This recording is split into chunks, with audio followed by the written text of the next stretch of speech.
Hi. So summer's coming, and a big staple in the Horowitz household is potato salad. So I'm going to make potato salad, and unfortunately, I'm like my mother, and I just make it, and I don't know measurements. So I eyeball it, but I'm sure most of you people know how to make potato salad. So if not, I'll try to give you measurements as I'm going along. All right. So the first thing we're going to do is get our potatoes ready to get boiled. I use Yukon Gold potatoes, and because they're a thin skin potato, and I personally like the skins of potatoes, so I like it in my potato salad. So what we're going to do is, these are 2, 4, 6, 8, there's probably about 9 egg-sized potatoes, and I'm going to just chop those up. So I'm going to angle it down for you.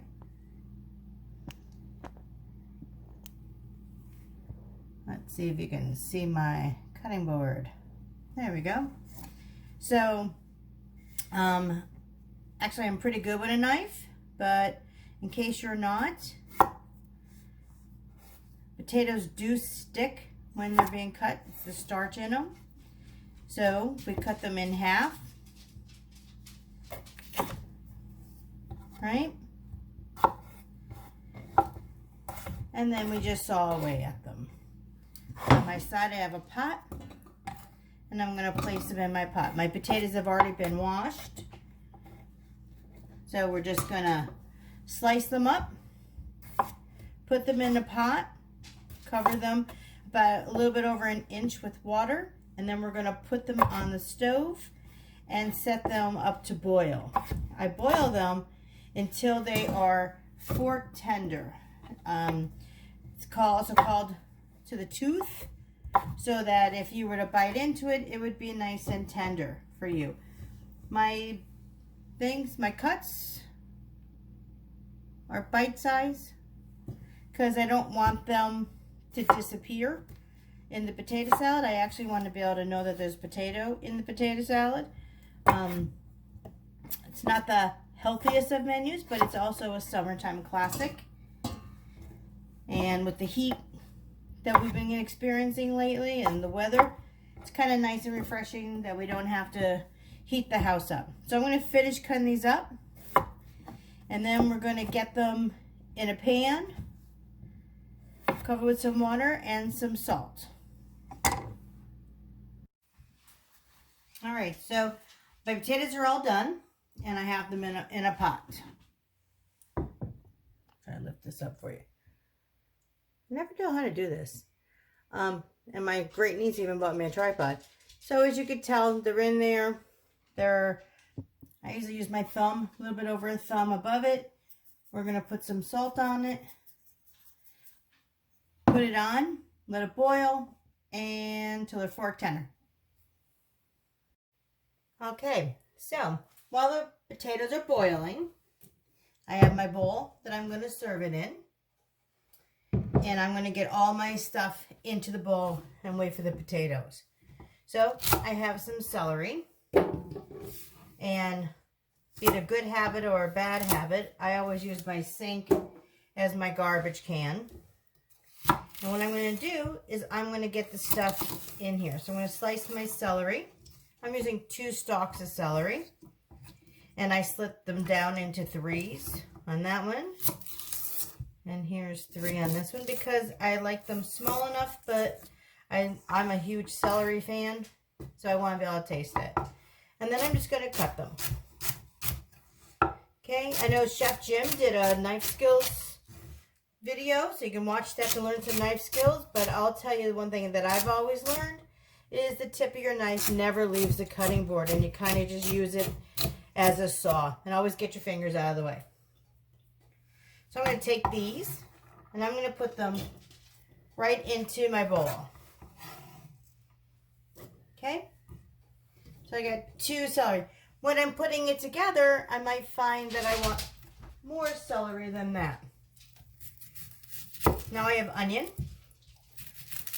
And I don't know about you, but I am not a big cleaning of an onion fan. One trick I have learned to get the skin off is by cutting it in half. I'm sure the chefs can probably teach you a better, easy, fancier way, but it's one way that I've learned. Or maybe you could tell me your way, and that way I'll learn something. So we're going to take all the skin off of one onion. And again, I'm so sorry, but I eyeball everything. And we're just going to make sure all the skin is off. And then we're going to put some fine dices in it. Again, Chef Jim showed you how to do it his way, which is probably far more efficient than my way. I slice down one way, cut it in half, and then I rock the boat and cut. So there's one, and again, mine's pretty much a rough cut because I like to taste all the ingredients when I'm making something. I'm going to go down it, bring it in, cut it down the center, flip it back over, and rock the boat.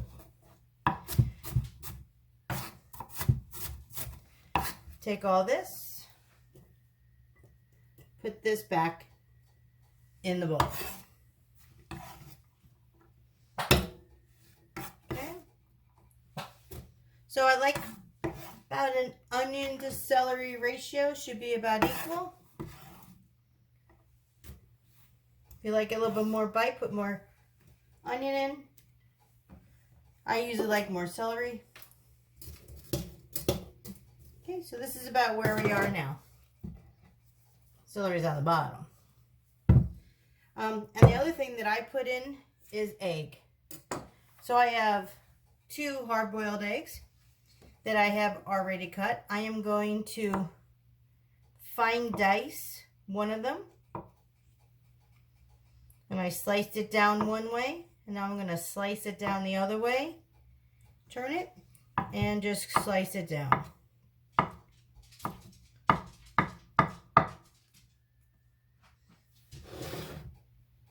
And we're going to add that in. Now the reason I only did one is because the second one here, I'm only going to use half. I'm going to put half aside because I want to put that on the top to kind of garnish it with.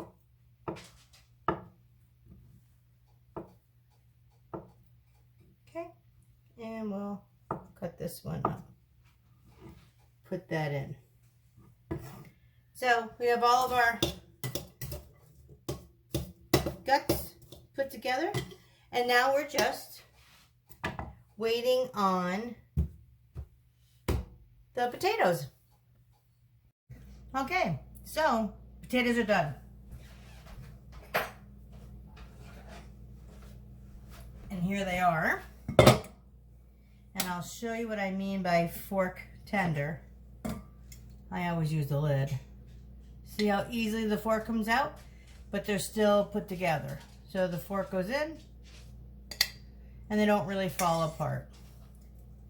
So now I'm going to strain these. And on these new pots, they now have the holes right on the side of them and a little lip, which is awesome. So we're going to strain them.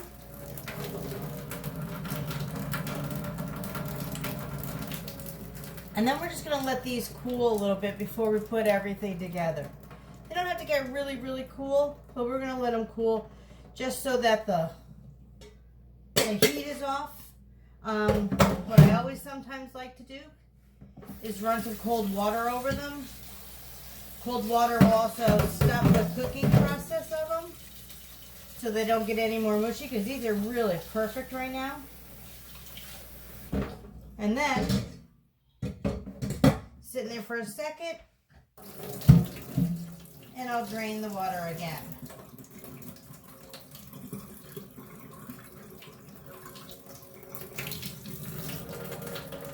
Gotta love these new pots. You can always use a colander if you want. Actually, these are perfect. That cold water really helped. So I got my bowl. I'm going to add them to my bowl. And I'm at home, so I'm using my hands for everything, which, you know, is not the right thing to do.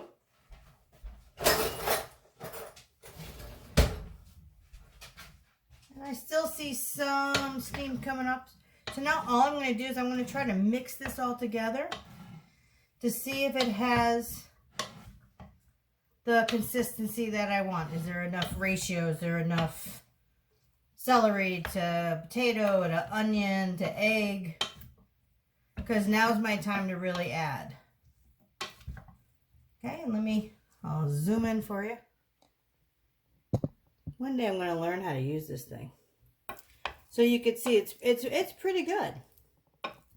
So now we're going to gather all the spices, which I probably should have done. So I'm going to stop and I'll come back with all my spices.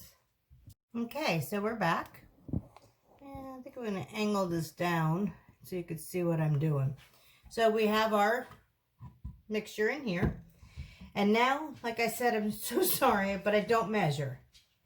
So I do pepper.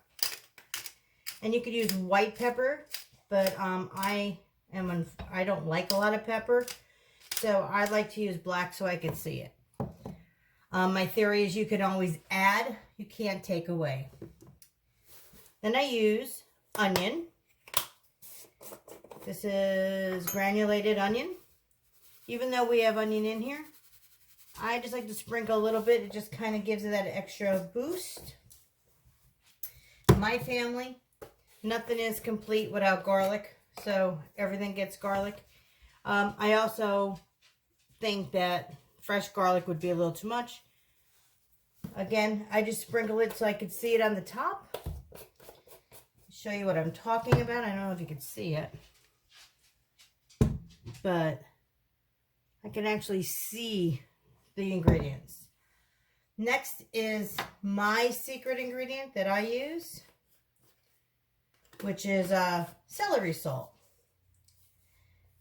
As you probably learned from the theme of this, is I just love celery. So I tend to use a lot of celery salt. The other ingredient that I use, which is a family secret, so I'm sharing it. That was graceful. So I'm sharing it, is white vinegar.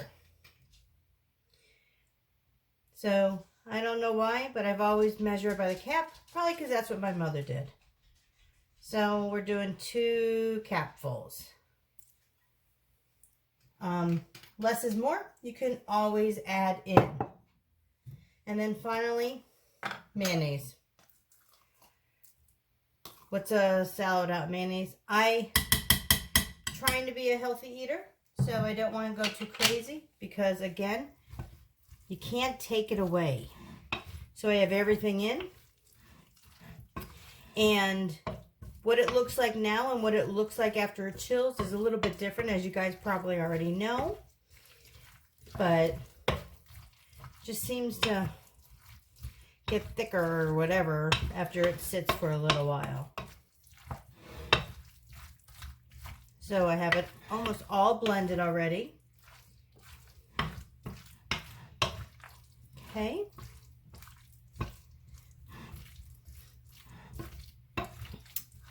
And then we're going to test it to see if the seasoning's fine. So I have a clean fork. I'm going to pull out a little bit. There it is. After you do this for a while, you get an eyeball so you get to know everything. And then, remember I left the little egg? So, I'm going to slice up some egg.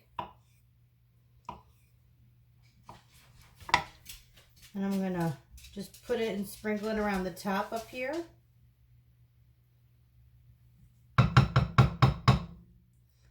And last but not least is paprika. Again, Horowitz family staple. I'm going to put some paprika on the top. And there it is. Big old bowl of potato salad. This will last us a few days. Nice summer side dish. You can make it lighter by using light mayonnaise. You can make it lighter by just not using mayonnaise, using vinegar and oil. and probably some of the same ingredients. So I hope you enjoy it. Take care.